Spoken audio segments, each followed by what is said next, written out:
आज जो पंचायत की है बरोदा गांव में है, हमारे क्षेत्र का गवांडी गांव है और बड़ा गांव है इस क्षेत्र का। इसलिए की गई है कि 26 तारीख का दिल्ली कोच का प्रोग्राम था और समय से पहले ही 23 और 24 की रात को हमारे को पुलिस द्वारा घर से जबरन उठाया गया और हमारे ऊपर मुकदमे दर्ज किए गए और जेल में उन काल कोठरियों में रखा गया जो अंग्रेज के टाइम में भगत सिंह, राजगुरु, सुखदेव जैसे महान क्रांतिकारियों को अंग्रेज के टाइम में रखा जाता था। वही यातनाएं हमारे को दी गई, वही लैट्रिन का पानी पीने के लिए मजबूर किया गया।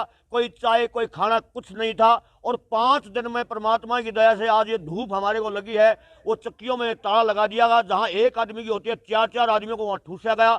हमारे साथ ऐसा व्यवहार किया गया कि हम किसी देश के आतंकवादी या उग्रवादी हों और किसी देश के दूसरे लोगों के साथ भी ऐसा व्यवहार नहीं किया जाता। हम इस देश के अन्नदाता हैं, इस देश की रीढ़ की हड्डी है।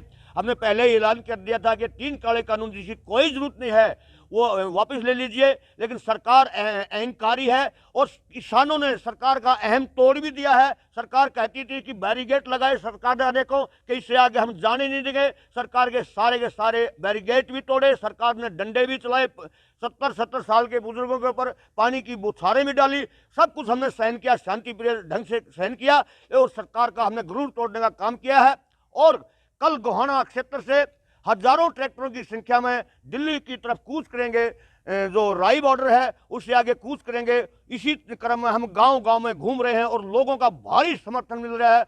और मैं आपको बताना चाहता हूं आपके चैनल के माध्यम से, गोहाना के क्षेत्र के लोगों ने एक निर्णय ले लिया है, बरोदा गांव के लोगों ने, चाहे कोई बुजुर्ग है, चाहे कोई नौजवान है, चाहे कोई बच्चा है, चाहे कोई महिला है, सब के सब सड़क पे होंगे, कोई भी घरों में नहीं रहेगा। और प्रशासन को चेतावनी है, हमारे घरों की सुरक्षा प्रशासन की करने की जिम्मेवारी है। हम सब लोग आंदोलन लड़ने के लिए सब दिल्ली कूच करेंगे। कब तक रहेगा ये? जब तक रहेगा जब तक हमारी मांग को नहीं मान लिया जाता।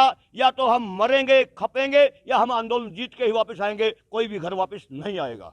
देखिए, फैसला एक ही लिया है, करो या मरो। ये आंदोलन नहीं है कि भारत का किसान और मजदूर इतिहास लिखने जा रहा है। जिस तरह से आपको जेलों में डाला गया था, क्या कहना आपको लेकर, क्यों डाला गया? देखिए, पहले भी जो अंग्रेज सरकार देशभक्तों के साथ ये काम करती थी, वही काम आज बीजेपी सरकार ने किसान और मजदूर के इस आंदोलन को दबाने के लिए किया है। तो क्या रहेगा आगे? आगे किसान जीत के आएगा, वैसे घर नहीं आएगा। 26 तारीख को गए थे जी, चुडुन्नी ग्रुप के साथ थे और गुरुनाम सिंह चुडुन्नी के साथ थे। घरोंडा से मिले थे उनके साथ। बॉर्डर पर पहुंचे, सिंधु बॉर्डर पर गए, वहाँ देखा पंजाब के लाखों किसान हमारे से पहले जाए हुए थे। और गुरुनाम सिंह चुडुन्नी के साथ भी बहुत बड़ा जत्था, कम से कम भी 20 किलोमीटर तक का लंबा जाम उनके साथ था। लगातार ट्रैक्टर ट्रैलियों में उनके पीछे पीछे बाइक, काफिला, जवान, ट्रैक्टर बहुत थे उनके पास। वहाँ गए, वहाँ जाते ही सबसे पहले शांतिपूर्वक ढंग से हमने अपील की। गुरुनाम जी ने, प्रधान जी ने बोला भाई आधा घंटे के लिए खाना खाने के लिए रुक जाते हैं और सब प्रशासन से बात चल रही है। लेकिन प्रशासन ने हमारे ऊपर आंसू गैस के गोले दागने शुरू कर दिए, पत्थरबाजी चालू कर दी। हमने कुछ भी नहीं कराया। उस टाइम पर हम लाइव देख रहे थे, कति बिल्कुल वहीं थे। जो ट्रैक्टर था, जो फेमस ट्रैक्टर हो रहा है, वो ट्रैक्टर घूम रहे थे, बैरिकेड तोड़ रहे थे हम।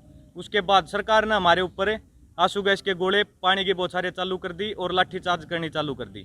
उसमें बच्चे, बूढ़े सब। हाँ जी, वहाँ थे। अब यहाँ पहुँचे हो, क्या संदेश लेके पहुँचे और क्या रहेगा? कल आए थे हम गांव में। हमने पंचायत की आते ही, हमारा बड़ा गांव है, बरोदा हल्का है, बरोदा गांव है। हमारे जो बुजुर्ग फैसला करेंगे आज शाम को 4 बजे, बहुत बड़ा ही फैसला होने वाला है। 25-30 ट्रैक्टरों की संभावना है गांव से, और हो सकता है ज़्यादा भी हो जाए। तो दिल्ली पहुँचाएंगे और जीत का आवाएंगे इन काले कानूनों के साथ। हम किसी से नहीं डरने वाले। पहले भी 4 दिन का सहयोग पूरा तन मन धन से, और आगे भी अब जाने के बाद वापस नहीं आएंगे। बस ये जागृति देने आए हैं। अब गांवों में घूमेंगे, आज का दिन है, कल से निकलेंगे, तब ही आएंगे जब ये हमारा या तो आंदोलन सक्सेसफुल होगा या फिर वहाँ शहीद हो गए आएंगे। छोटे बच्चे, बुजुर्ग, सब बच्चे ये बैठे बच्चे, सब बच्चे जाएंगे और बड़े बूढ़े सब को लेकर साथ है, और वहीं रुकेंगे जब तक हमारा आंदोलन चलेगा।